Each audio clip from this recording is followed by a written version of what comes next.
देखिए, जो class number 2 में आप लोगों का डाउट था चक्रवृद्धि ब्याज में, उसको क्लियर करवा देते हैं। देखिए, डाउट आप लोगों का था दर को लेके।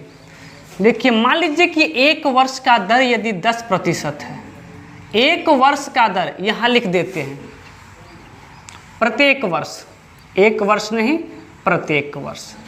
ध्यान से देखिएगा,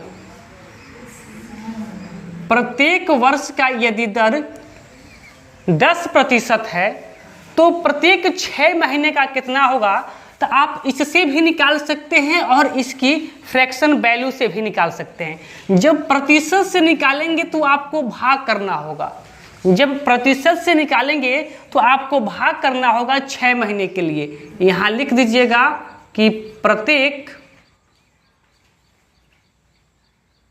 छमाही।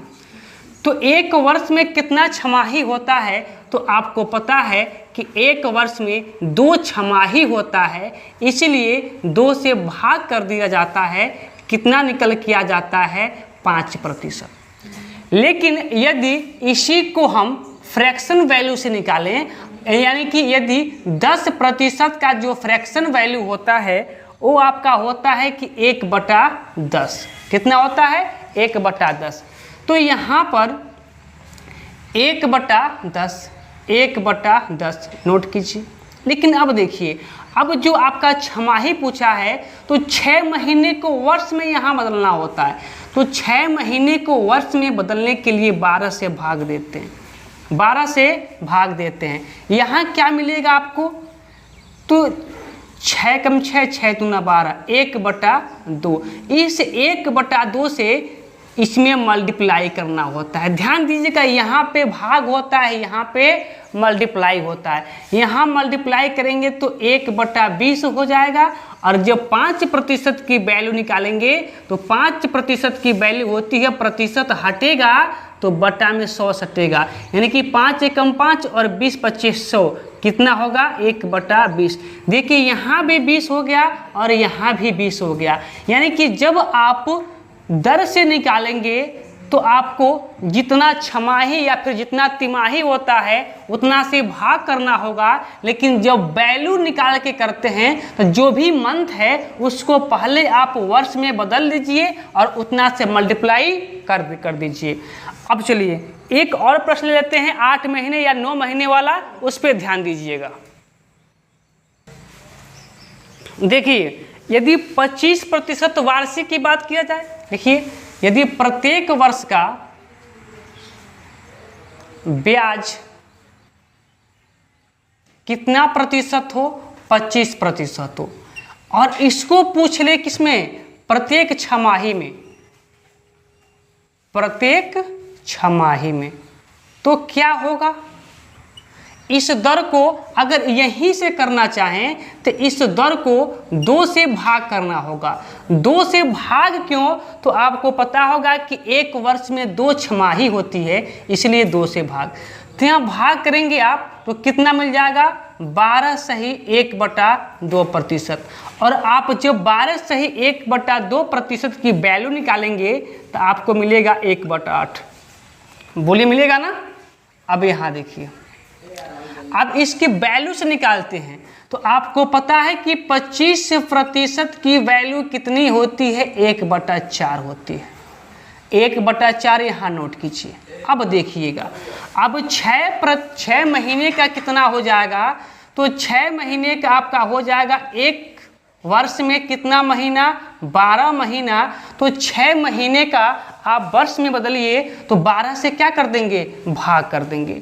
जब 12 से भाग करेंगे तो क्या हो जाएगा, 1/2। यानी कि अब इस 1/2 से इसमें मल्टीप्लाई कर देना होगा। क्या मिल जाएगा, 1/8। यहाँ देखिए 1/8, 1/8।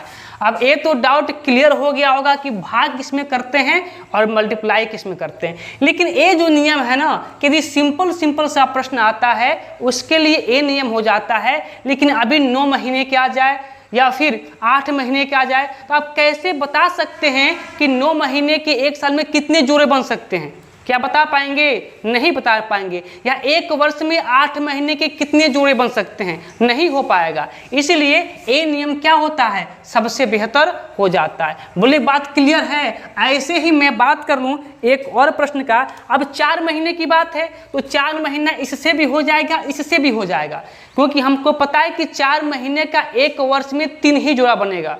लेकिन वही मैं बात कर लूँ कितने महीने का? 9 महीने का। तो फिर 9 महीने का कैसे निकाल पाएंगे? जैसे मान लीजिए कि दर आपको दिया हो, चलिए यहाँ ले लेते हैं, ठीक है। देखिए प्रत्येक वर्ष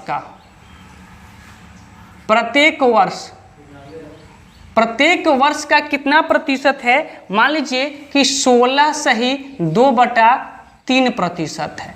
और इसमें पूछ ले कि एक वर्ष 9 महीने का मिश्रण पूछ रहा है ना इसमें, ठीक है। तो यदि पूछ ले इसमें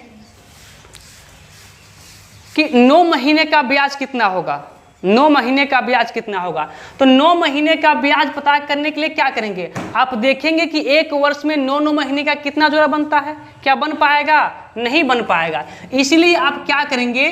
पहले इसकी फ्रैक्शन वैल्यू लिखेंगे। तो 16 सही 1/3 की फ्रैक्शन वैल्यू कितनी होती है? कितनी होती है? 1/6।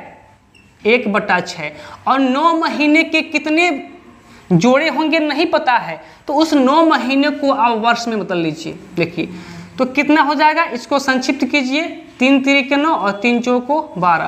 कितना मिलेगा आपको? जितना मिला 3/4, इसी 3/4 से कर दीजिए मल्टीप्लाई।